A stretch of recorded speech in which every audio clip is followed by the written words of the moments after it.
You're telling me you've seen videos of Evans' arse this year? I thought I shared it with you. That's the only concerning thing. Who received that video? Hello and welcome to episode 32 of this season's First4LCFC podcast. Once again, there's a full show and a full team sheet as myself, Christian Mosen, Edward Noon and Austin Forbes are all here to get to grips with all of the Leicester City news. How are you all, lads? Very well, Jamie. How are you? Thank you. Have you recovered from your anger towards Sky Sports last night? It's just about dissipating slowly. I'm sure it'll come out throughout the next hour or so. Everyone will hear it, but we'll get on to that, won't we? So listen, look, games have been coming thick and fast. We had a thoroughly professional dismantling of Crystal Palace, but that was followed by a real mixed performance last night against Arsenal. And it's that game that really raised the most talking points. So we might as well get straight stuck in and try and keep it calmer than those apparently fully grown men over on Arsenal Fan TV. So Chris, starting with you, very disappointing first half, especially following such a good showing against Palace. Same shape, same team sheet. So what went wrong for you? I think it's just one of those places that we can't travel to, can we? What is it? Last league win in 1973. That's quite an alarming statistic. I think in terms of the frequency of times we've probably played Arsenal since, I think you'll be hard done by to find a club that has a worse record at a ground. But in regards to the first half in particular, for me, that shape just didn't suit the opposition. Players who usually seem so comfortable, like Söyüncü, we just didn't feel that assured in them. Justin was basically vacant in that first half. It seemed like any attack we were building was coming down the opposite wing. Vardy seemed like our most potent sort of winger, if you like. He was the one delivering the balls into the box. There was that bizarre moment in the second half where Vardy crossed in for Justin. It's like a weird parallel universe. I think Justin came into it more from when he did come into it. I think he had a bit of a better second half. But I think the shape just wasn't right. It was too easy for Arsenal to cut through us. We started off well, but after that, it was just wave after wave of Arsenal. Yes, and we were probably quite fortunate not to be heading into the break 3 or 4-0 down. But heading into the second half then, Ed, obviously Arsenal had that sending off, which we'll get to. But it was a much more even contest. For you, was it a change of sort of system, or did they simply tire, or what went wrong for Arsenal? I don't know. It's a tough one, really, because, in the first half, they were, as odd as it sounds to say, given what we've said and everyone else has said about Arsenal this year, they were a lot better than us. I don't think it was close. They could have gone in 2-3 3-0 ahead. Let's not beat around the bush. Something went wrong in the first half, whether it was the system or performance or whatever. It wasn't good. And in the second half, obviously things got better, because in the end, I think the vast majority of people are probably a little disappointed to have only took a point. So I'm not going to say it, but the two halves are definitely different games. It is, yeah. Trying to skirt around that very obvious cliche. It was a game of two halves. Thank you. There it is. But looking at the, you do love a stat, but looking at the stat in the second half, we had 72% of the possession, and the sending off came in the 74th minute, so it's quite clear that we dominated the ball. Did you feel like we used it any better, though? Were we actually making inroads, or was it simply possession for possession's sake? That is a great stat, Jamie. But I think as soon as this stat I'm about to mention came up on Sky Sports, I knew the flow of the game was going to change. I think it said last 5 minutes, Arsenal had 0% possession in the final third. And then after that, which was about 15 minutes in, the onslaught started. But for me, a problem is, when we do have the ball in that final third, it's like all of our players receive it with their back to goal. You're not having that player who receives it on this sort of half turn. And credit where credit is due even. Harvey Barnes was the only player for me who actually did that last night, and I think that's where we was missing James Maddison. So a player who's willing to take it on half turn, sort of run at the defence. You've seen players like Perez that they're fully like back to goal and then just playing like sensible pass. So that incisiveness was missing. We were a bit flat-footed, I think, was what I noted down. I mean, so we've had the win against Palace, the draw obviously against Arsenal last night, which are two pretty good results. Do you take a bit of sort of encouragement from the fact that we do seem to be finding something approaching form, and more so because we're doing it without, don't forget, we're doing it without our three probably most important players. Yeah, for sure. Because Crystal Palace of the weekend, we were just hoping for a win, and Crystal Palace is almost like a horror show when we play them normally. I mean, let's see, we beat them earlier this season, but I don't think we beat them before that since the title winning season. When we normally lose to them like 4-0, 5-1, and then obviously stated Arsenal that we haven't won there since the 70s, and it never turns out well there. They always turn out to be Barcelona. So I definitely am happy with the fact that we got 4 points. I mean, we could have got 3. We could have maybe got 6. I mean, that's just how it works. But I think it's definitely promising that we're at least taking a forward step. We're not taking the leap forward, but we're definitely taking a forward step, especially with massive games coming up. Yeah, so we're sort of hitting form at a good time, but it's whether we can sort of replicate the second half. But I mean, looking at individuals, Chris, because I know you would have sat there with your big clipboard and your big pen, making a load of notes on the game. I mean, who stood out for you? Let's start negative and we'll build into a positive. Who stood out for you? Who struggled in that Leicester side? First of all, my pen isn't that big, Jamie. But secondly, anyway. Secondly, who stood out? It's a good question. I'll give it to Harvey Barnes. I seen people criticise him after last night, which did surprise me because I'm normally the first to criticise him. But beyond Kasper Schmeichel, I think is the obvious choice, and fair play to him. He absolutely kept us in the game. I think because we're focusing on why it didn't work necessarily in the final third, I'd give it to Harvey Barnes and probably to Gray as well. Obviously, he got the assist for the goal, and there were 2 players that came on and just showed that positive intent, which did make me get my average size pen out and write down. Is it a tactical approach from Brendan Rodgers to keep those sorts of players on the bench because that is their limit of impact at present? Or if we start with them, would that not be the obvious choice, if you know what I mean? So say we started with Barnes and Gray, were we not more likely to score, or are they deliberately left as a substitute option? What do you guys think? Well, I'd say if we're talking just about this game specifically, like they were left on the bench because they don't fit the system. In the last match when we changed up a little bit, we were just that much better than in the previous games where we had played the wingers. So it was always likely we would go for this system, and they obviously don't fit in it. But even then, there are players who make a massive impact, like the super sub. Like Traore at Wolves, for example. He's been on the bench for about 3/4 of the games, if not more, at the start. But he always comes on and does something. So maybe this is the role they're going to do. If we're not free flowing football and playing at our best, and we feel the need to sort of add another defensive player in there, maybe these players are going to have to come on the hour or whatever to stretch the game and try and change it if things aren't going well. And we can reassess over the summer, can't we? And hopefully get back to playing the football we know we can.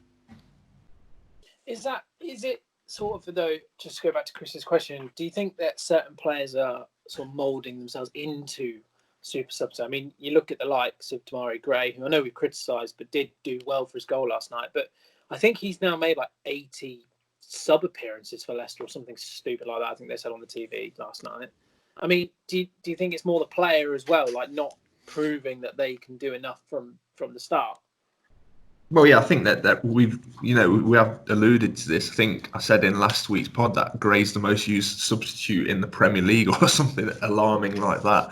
And yeah, I guess that does raise question marks. 'Cause obviously, he went early into Rodgers' tenure. He was totally bombed out of the squad, wasn't he? I don't think we've got that luxury to quite relieve him of that. Seeing as we saw Matty James come back out of nowhere yesterday, but I don't know. For me, I just think that.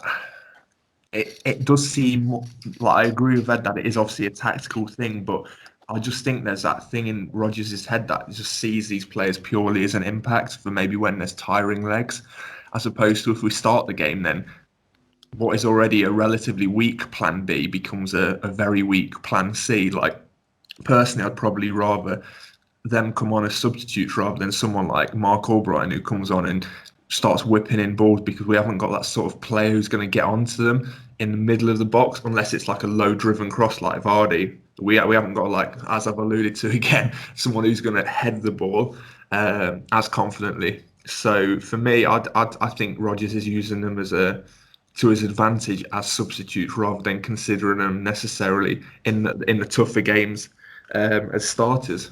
Can I make a point regarding Chris just said something that reminded me of the question about who stood out for better or for worse? And I don't like saying this because he's been great, but I appreciate we've had injuries and stuff, but I don't like Mark Albrighton being our fullback. The amount of times in the last couple of games that he was at left fullback, wasn't he? Yeah. Yeah. Mm-hmm. So I don't think, like, whatever injury situation we have, unless it's an absolute mare, that a team going for Champions League football should be playing Mark Albrighton, a right-footed right winger. Is he? No, but either way, he's not good enough to play in that position. And I've just felt the last few games, the amount of long balls it's played, and it's all hopeful stuff that just never finds. Like, he just plays long balls to Vardy or out to the other flank, and it either goes straight through to the keeper or the other team get it. And it's just like, makes you realise how good Pereira and Chilwell are when Justin and Albrighton come in, and you're just like, this is a bit shit. Yeah, I do agree with you, because it does seem like Albrighton's still stuck in, 2015-16, and he's getting Ranieri telling him to loft these balls over the top. Like, no one else is doing that.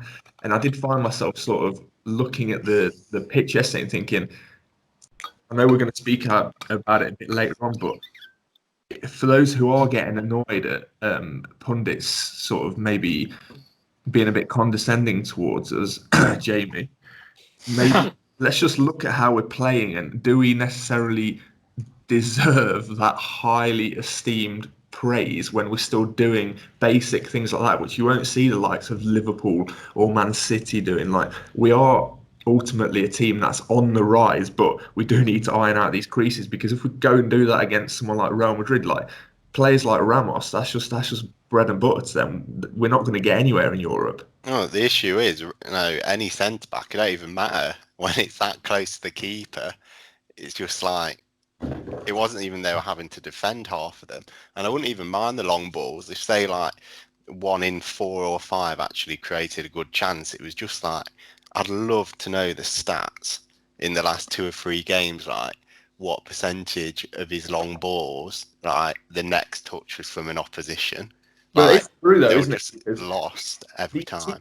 If there's a team out there anywhere in the world who doesn't know how to defend against Jamie Vardy, and they'll let him have that space in behind, that they're not good enough to be obviously opposition, because that like we say, we exhausted that avenue and it won us the league. But that's what I mean. We do seem a bit flat in terms of utilising Vardy in other ways. Like, for me, watching him now is almost like when we used to watch him for England. If anything, he's sort of more potent out on the wing. Obviously, yeah, he has scored 3 goals in the last 2 games, but the chances are coming much further and like fewer between. So very strange for me. Like, why aren't we like working on a better system to make Vardy like the talisman? So last night, Vardy obviously got his goal. He had a little half chance on the swivel, didn't he, where he completely fluffed it. And he did have another shot on goal, which I think he put over. But you're right, they weren't exactly a series of clear-cut chances, were there? But he did show that he had another part to his game with 2 pretty much inch-perfect crosses for Iheanacho. First, I mean, we'll go through all the VAR decisions in a minute. But Austin, in terms of Vardy's all-round game, do you think that he's somewhat underrated by people outside of Leicester in that they sort of refer to him as being like, you know, a bit of a one-trick pony and something of just a pure finisher? Do you think he has more to him than that? Yeah, I think he definitely does. I just think people just don't really look into that. I mean, you can call him a one-trick pony, but let's face it, he scores goals. I mean, the dude scored 102 goals now in the Prem. I mean, there's only a handful of guys that's ever done that. But, I mean, I think also the problem is that our lack of other strikers, because, I mean, who's his partner's been since really Shinji, and that was Islam Samani. It just didn't work. But, I mean, he's put in – oh, God. You mentioned Shinji Okazaki, sorry, Austin. It's just, you know, you just reminded me, like, that was a great partnership. Mm-hmm. Yeah, because I think, and I was listening to people talk about what we would play, and I totally agree with them because, like, Vardy and Iheanacho, like, at least in the Palace game, you saw a little bit more of that Vardy Okazaki partnership, but they were kind of they would play off of each other. And I think the also thing that has really helped his all-around game is that our lack of a really, really good winger. So he gets isolated a lot. So y'all know he'll be in the right side of the field about 20 yards out and have no one in the box to even give. So he just has to sit there. And it just doesn't give him a chance. But, I mean, those crosses he put in yesterday were very, very threatening. Of course, we're going to get into VAR. But, I mean, he's definitely an underrated player. And, I mean, you can call him a one-trick pony. I don't really care. He scored 101 goals or 102 goals, so I don't really care. Tell you what, though, watching Kieran Tierney yesterday, he's really coming on a lot as a player for Arsenal, I think. Like, if he was delivering balls for Vardy, I think that's what we need. We need a player getting them balls. Like, 'cause Vardy, he'll find a yard of space in the box. It's just we're not getting that sort of delivery into him. Like, surely as a professional footballer, like, you can put a ball into an area. We're just not doing it. I'm not sure if they're not under instruction to do so or something, but to have Vardy, the man delivering it, something's going wrong there. Yeah, and I think that's also the thing is that we have to get a winger in this summer. I mean, Barnes is great, but his game is not crossing the ball into the box. It's just not. And that's what usually Albrighton's good for, but instead of usually getting balls in the box, he's just launching balls over the top. Albrighton's crosses have turned into switches of play. He might be on the line and he'll be delivering it to the opposing corner flag. Do you know what I mean? Like, they're way off. Yeah. He's just not really he's not crossing the ball how he used to. I mean, he used to be bringing him on just for the fact of we're going to get balls at the box. I can't remember what game last year. It could have been like the Burnley game, the one that Maguire got sent off, where like we just brought him on just to put balls into the box, and we ended up winning that game because of big Captain Morgan. But, yeah, I mean, we just have to get a winger that will supply the ball into the box for Vardy, for Iheanacho, because, I mean, then you look at players coming outside of the box. You got Tielemans coming in. You got Ndidi coming in.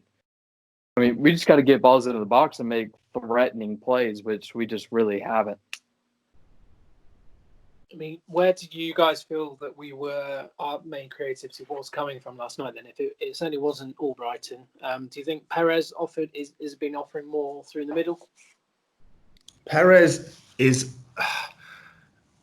It's a tough one. Like, he seems to be a magnet to get the ball, but like I say, a lot of time when he gets it, his back's to the goal, like, which ultimately at the highest level of football potentially in the world, like, you're not afforded 2 or 3 seconds. You need to get the ball and do something with it. I just find him too safe, and I don't think it's not a strength of his game to sort of go and beat a man and sort of take him on. Like, honestly, the most chances we had last night were Vardy delivering the assist, and we can't have Vardy assisting and scoring. Like, we want him to be. He'll be a lot more dangerous if he's on the end of those balls. Like, I do think we're very narrow, and we're in desperate need of just probably two high-class wingers who are ready to jump straight into that team, especially with European football looming.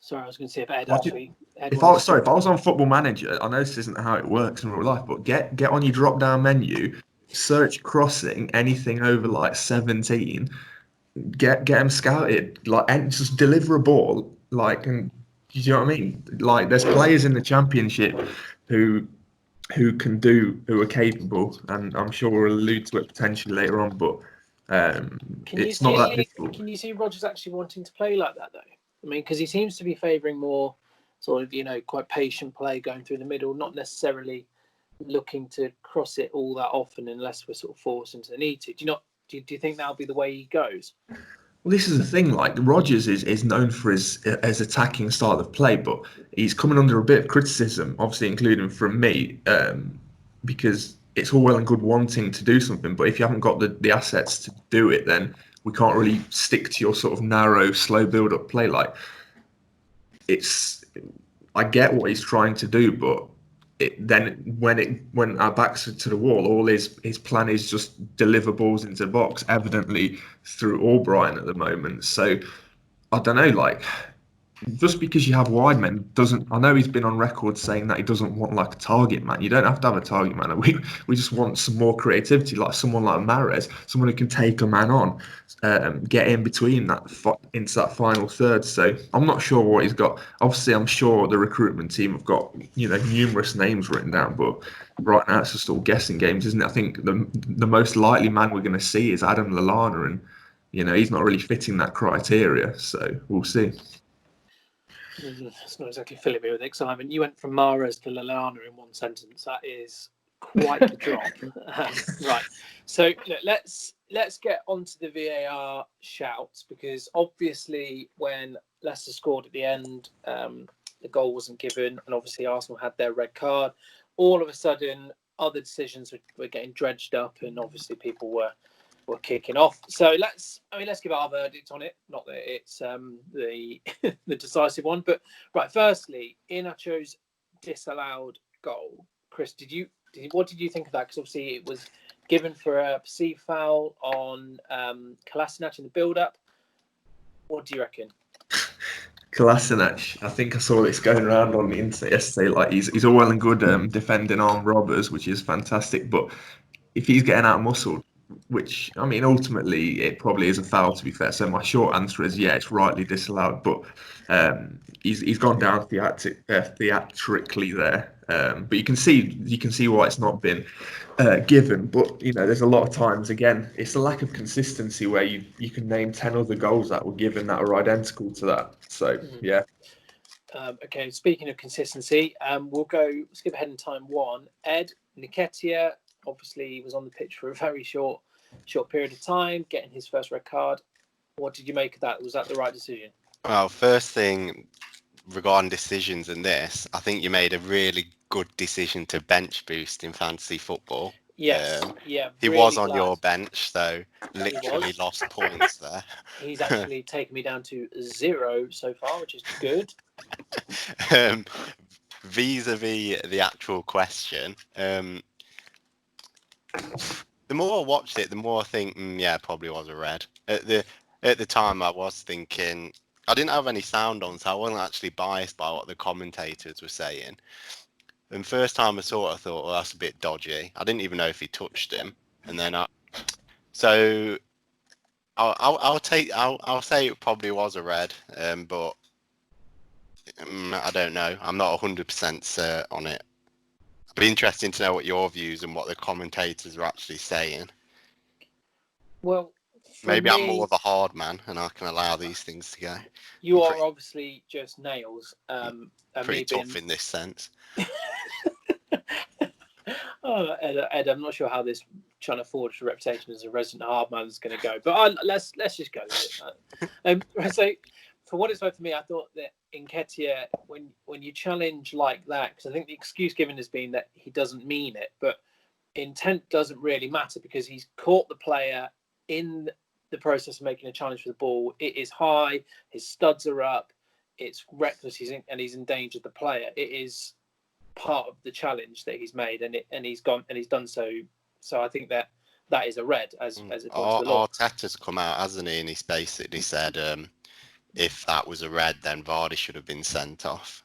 Now that was going to be my next question. There's the link you're looking for. For me, the Vardy one, intent doesn't really matter whether it's not intent does matter. Sorry, it's whether he meant to kick Mustafi in the face or whether that was just a simple coming together. It wasn't a natural part of the challenge.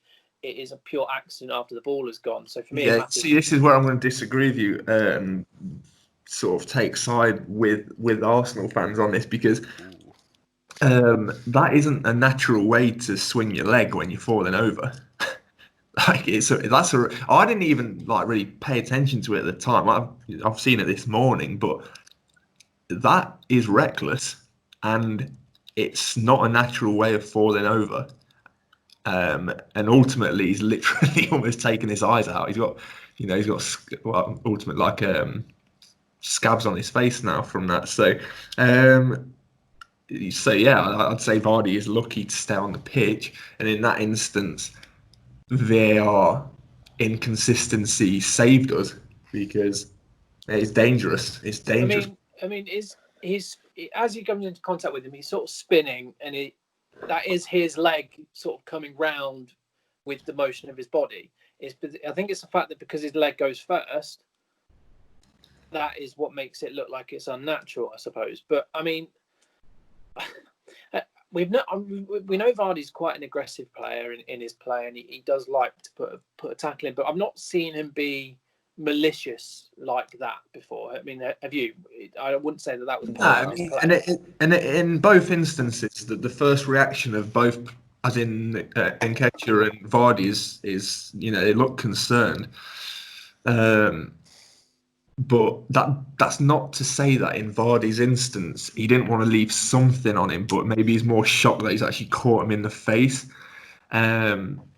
I don't know, in a perverse way, it's quite a good shot in that sense. When you're falling over, to cause that sort of damage, you've got to really lightly scrape your boots on his face, and correct. I just don't think Vardy's that's clever.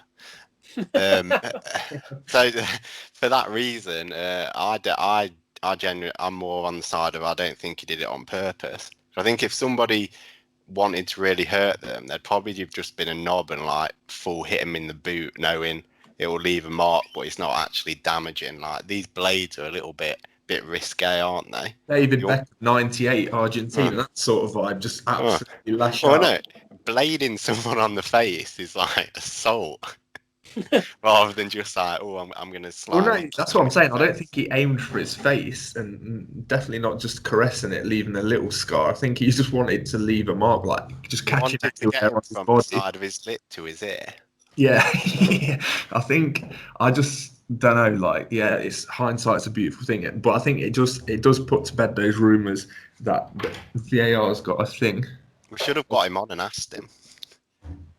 Well, he was going to, but he was just a bit busy. Right, did he not tweet you back? No, he's not responded to it since I asked him to be best man at my wedding. Right, so in terms of the rest of the game, the other VAR decision was the Leicester goal. And I know that we've probably all seen the clips of Arsenal Fan TV absolutely kicking off, which is glorious viewing. But, I mean, tell me if I'm being biased, but I don't think Perez touched it. I think he did. I was watching. I was thinking, this is one. It depends who you support. Because if that was an Arsenal goal, he definitely touched it. But if that was a Leicester goal, he definitely didn't. I thought with the angle I saw, you can sort of see it. The ball does sort of change direction a bit. It's quite clear. I thought. I don't know. Maybe it was my pixelated screen. watching the game on your phone again. But in terms of the overall context of it, obviously we have dropped a position into 4th. Now we won't know about Man City's appeal until Monday, apparently, is when the news of that is coming out. But let's just assume we're fighting for top 4, and that's what we need at the moment. But how important do you think that 1 point could be in the overall context of the season? Obviously, 4 games left to play. I think it's very important because, like we said, it's normally it's a horror house of us to go to, and I think, I don't want to go into the games that we played there. It's a lot of rough memories, but I think it's for sure important, especially with our games coming up. Obviously, Saturday. Bournemouth are struggling, but I got a weird feeling they're either going to beat us or Spurs. Yeah, I think especially with that United clash, that I don't know. I also got a weird feeling that City may win the appeal, and that United clash could basically be for Champions League, and that's going to be. And you never know if this 1 point is going to make it possible for that game not to matter, or a point's a point, and you always take a point on the road in the Prem. So I think it's overall good. I just think that if it goes down to that Man United game, I don't remember. That's a huge game for both clubs. Like Man United, desperate to get back into Champions League. Obviously, that I don't remember a finale to a season like that. Like there's so much on the line. That would be a mammoth fixture. I feel like just to chip in, I think Man City will probably have it reduced, but to 1 year, so it will still be 5th, and I think we will come 5th. But the gap between us and whoever's in 6th will be so big, i.e. more than 3 points going into the last game, whereby actually it doesn't matter who wins. We'll end up coming 5th is my prediction. So we're going to try and agree on this now, actually. So there are 4 games left, and as I make it, 4 teams in the race for those 2 positions that we are after. So we thought we'd try and add a little bit of context and a little bit of clarity to each team's run-ins, and maybe even try and agree on a prediction for where we're all going to end up. Obviously, we've all got very mixed records with trying to predict results, but I said it will be 1-1 in the Arsenal game. Thank you very much. Okay, well, getting it right once, in two podcast series is not particularly great. It's better than none. Yeah, true. True. I will consider myself shut up. Right. Okay, so we'll have a look at Chelsea first. Obviously, they've got ahead of us onto 60 points. They have got an FA Cup semi-final coming up against Man U as well to contend with. But their next 4 Premier League games, if we could try and just get a win, a loss, or a draw prediction agreement out of the 4 of us, that would be magic. So their next game is on Saturday, and that is against Sheffield United at Bramall Lane. Draw. Should we go with the majority here? Draw. Okay. Yeah. And then they travel to Norwich 3 days later. Norwich travel to them 3 days later. Yeah, if they went to Norwich, they wouldn't be playing. They'd miss the game. Well, that would be a loss, I guess. But what do you reckon, Chelsea Norwich? Should be a win. Win. Be about 5-0.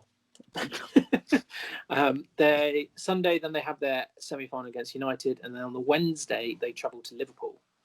Draw. Yeah, I'd go for a draw there. Draw. Okay. And finally, they finish the season at home to Wolves. Win. It's a massive game, that. I'm going to... What, at Stamford Bridge? At Stamford Bridge. I'm going to draw there as well. Well, Austin, you've got the deciding vote. I think it kind of depends on where both teams are, and if one of them's already clinched. If they're both playing for something, sounds like Austin's robbed my fence. Yeah. I think I'll go with a draw. Good. I thought Ed was going to have to start giving you advice now to get splinters out your arse there for a minute, but you've See, I don't like these predictions because we've said Chelsea are going to win one of the last 4 games. I don't see that happening. But yeah, but I was just going to say earlier that go with the majority.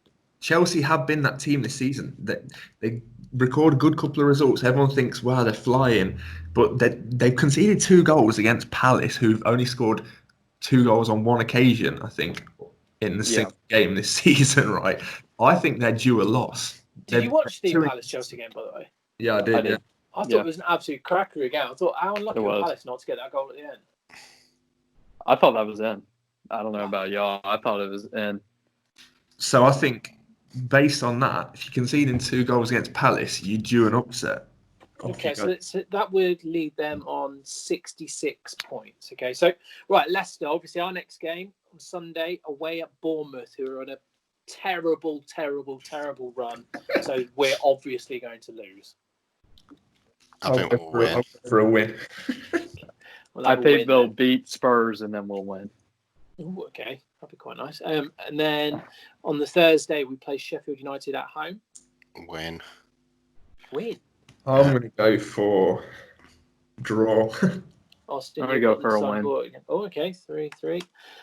Spurs away on the Sunday. Draw. I'm going for a loss there.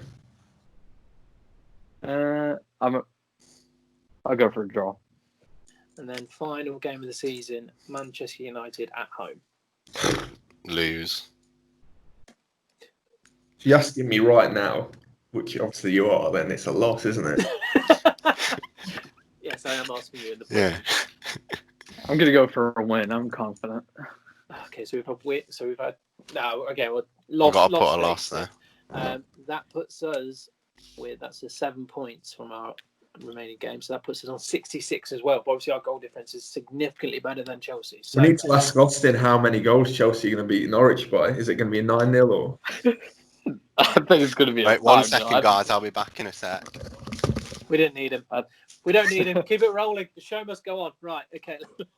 So this might be easier, right? Us three will do the Man United run in. So they have got a game in hand, have they?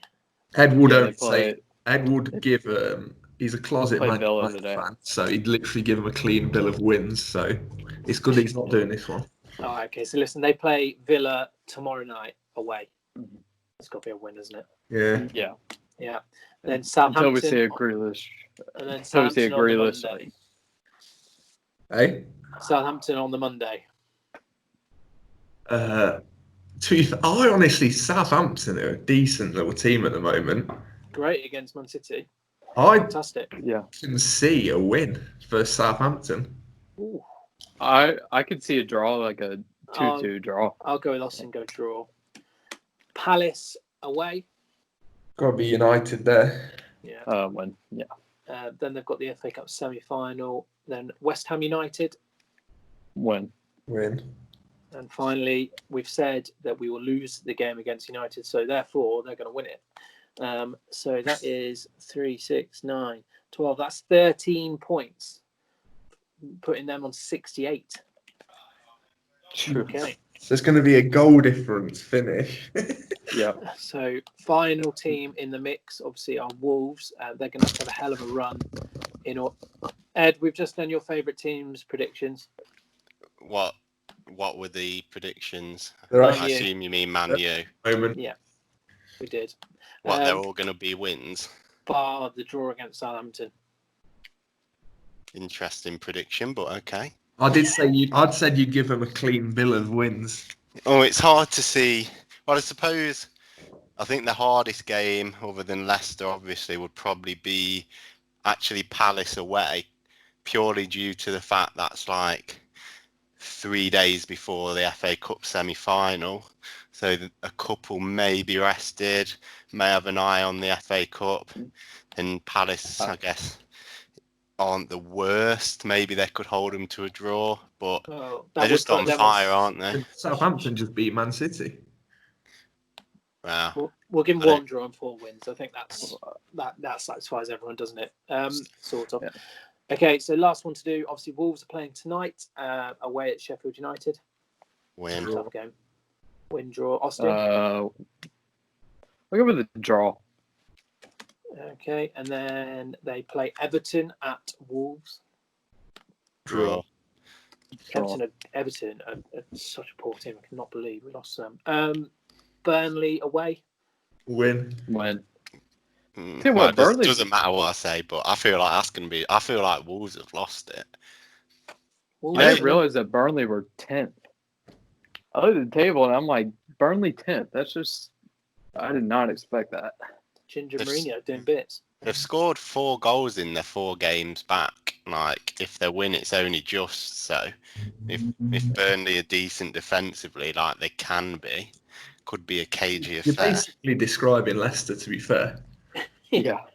Yeah, that's us in a nutshell. We only got 4 goals.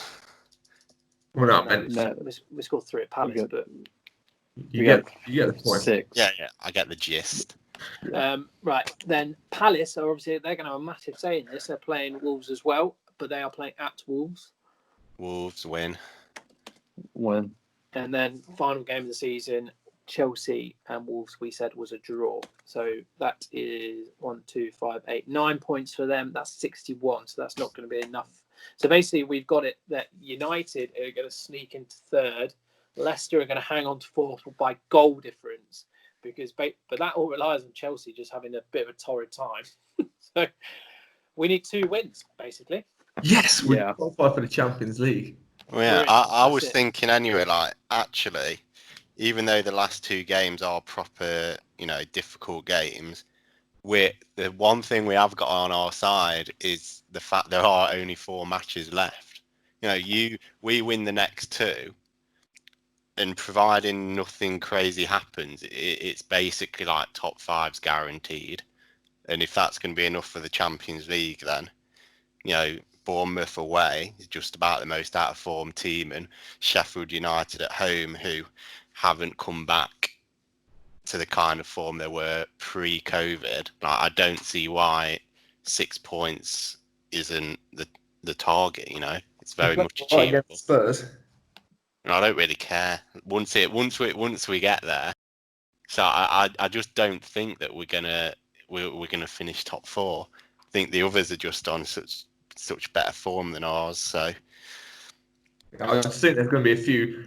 It's fair to say I don't think everything we just predicted. Don't put your mortgage on it, because I think there's going to be. You're telling me it's not going to happen? I think there's going to be a few upsets. What was the point in predicting then? For me, like just yeah. For me, just thinking United finishing 3rd. That's wild, but they are hot at the moment. But something tells me that's not going to happen. So who knows? Well, to be fair, the games back where they have looked extremely good haven't been against great teams. So maybe they play a couple of trickier ones, or at least against us, and who knows what will happen. But I just think they are going to finish above us. That's a nice positive way to finish. I'm a doomer. Yeah, I can tell. Very low at the minute. Just need to be raising that tempo a little bit, Ed. So are we feeling any more confident than we were 3 games ago, though? I mean, obviously we put out one of the most somber podcasts ever presented, where we were essentially saying that it was over. We were terrible. What we're going to do? Are we feeling a bit more positive though? Yeah, we're top of one table. We've scored the most late goals in the league. We have. We can keep doing that one. If you take the top 3 teams out of the league, then we're top of that table as well. Yeah. Hardy's top of the goal scorers table. Yeah. Albrighton's top of the misplaced pass table. Michael's as well. So.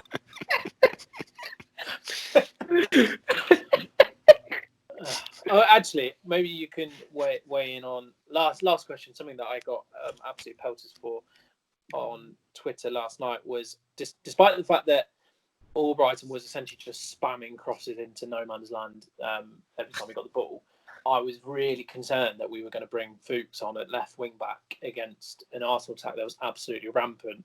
And then I just got nothing but disagreements. What do you reckon to that? Do you think Fuchs is still a player that can play in that role? The question is for me is it's not is he a great player in that position. The discussion should be, is he the best player in the match day squad in that position? And given Albrighton's performance in that position anyway, which I fully appreciate is not where he plays, then yeah, I probably would have started him. I'd have put Chilwell in a wheelchair in there. I mean, You can't do that. You cannot do that. I think other than Ryan Bennett playing really well against Palace, I thought we were going to play 3-back and put Fuchs on the left and him be a center back, not really a left wing back. I think that's what he kind of is now. Yeah, I thought so as well. It's just the fact that Saka he just had the complete freedom of that side. Obviously, they've got a quick attack, and Fuchs was never quick at his peak. And that was my thinking, but someone basically took it so personally, I thought I'd insulted him. That's all right, because Albrighton's rapid. I was going to say. And Saka made a mug out of Johnny Evans, who's no fool as well. He sent him to the chip shop as well, so. He absolutely had him on his arse, didn't he? You haven't seen that very many times this season. Well, I haven't. I'm not sure what videos you watch. Sorry, you're telling me you've seen videos of Evans' arse this year? I thought I shared it with you. That's the only concerning thing. Who received that video? I mean, should we leave it there? Is that a good note to leave it there? I've got one point to briefly discuss, something that we spoke to before Jamie was late to the Skype call. Yeah, I just read an article saying that basically one of the people we've been strongly linked with, Lallana, Klopp says he's not going to play again this season to protect his move away. And the article that this is written in by The Guardian says that the most likely destination at the minute is Leicester. So I wondered what people think of that. Like, well, we were ending the podcast on a high. Yeah. Well, maybe this is a. You want some depth? Here's some depth. Yeah. Well, the fact I'm stuck for words. It doesn't inspire me. Is he better than Matty James or Mendy? Is he better than Daniel Amati? I don't know. I think you're better than Daniel. No, it's one of those that doesn't quite fill you with awe, does it? It's not. But is it a good, solid signing? He's an experienced player. Yeah. It depends on the money he's on. I want one of us to be breaking the bank to bring him in. Put it that way. No, I mean, obviously, we're not going to go into a whole debate, but we put that thing out on Twitter and Facebook the other day, and there was a lot better suggestions in there than Lallana. I think we'll probably allude to transfers in a different podcast, but yeah, Lallana's not getting mentioned for a reason, I guess. I think as a free transfer, he's decent. Like, isn't Mendy going to leave on a free transfer anyway? That's the talk, because his contract's run up, so. I assume he's going to leave anyway, even if he was leaving on a free or not. So I just think that if we are going to play all these games, and we do actually want to take part in all the competitions properly, and not like play a load of under 18s or whatever, then, an odd player here and there is a good squad padding out. Played in Europe before, played at a big club, knows what it's about. Maybe you can teach some stuff to the younger English people, Maddison, etc. Can't teach it to the foreigners though. Well, no, they don't talk to each other, but more so in that he's an experienced pro, and he's done it before. I think he'd add something to the squad, which is typically quite young. If you were on Football Manager, would you be inviting him into your boardroom and asking him to talk to some of the younger players? Yeah, I would. Oh, he goes in mentoring group 1, doesn't he? Get him straight in there. He'll be ideal. I mean, I'm still not convinced. It's you got to keep him out of the injury room as well. Yeah, I mean, also we'll probably talk about it later, but with 5 subs maybe even being a thing for next season, squad depth's going to be a huge thing. And I think he's not a bad player to have in terms of squad depth, especially if you had Champions League. So I'd be okay with it just as long as we don't pay him like hundreds of thousands of pounds a week. Well, there we go then. The definitive line. I'm glad everyone doesn't want to sign him. But yeah, more transfer news in a later episode. Just thought I'd discuss that because it was relevant. And also, just to add a bit of context to Austin referencing the 5 subs, I haven't seen this again, a conversation we had off air, but apparently there's talk of it being prolonged to next season. I don't see a need for it. I don't see a purpose for it. And I'm dreading that a game of football is now going to be split into quarters as well, because there's absolutely no need for those drinks breaks. But again, we're not going into that. Yeah, call me cynical, but those drinks breaks will be sponsored very, very soon. And I think on that note, we can leave it there. Another fairly rapid pod. We fit a lot in. Thank you for listening. If you've made it this far, We do any exact predictions for the next game? I enjoy that. That's my favourite bit. Well, we never get them right. Well, next season, I think we're going to have to do like a league and I was just keep a tally. This is fantastic. Okay. I love Excel, and I can do a little spreadsheet for us. That's fine. I can do one too, yeah. And we can all do a spreadsheet. Basically, We can mark each other's scores like golf. Austin's just said, "Yeah, Chris, you can do your spreadsheet, but it'll be rubbish. I'll do mine. Yeah. Right, you two can have your own little spreadsheet off in the corner." Come at me. It's a weird thing to take pride in, but that's fine. Whatever floats your boat, guys. I'm watching cricket. I don't really care.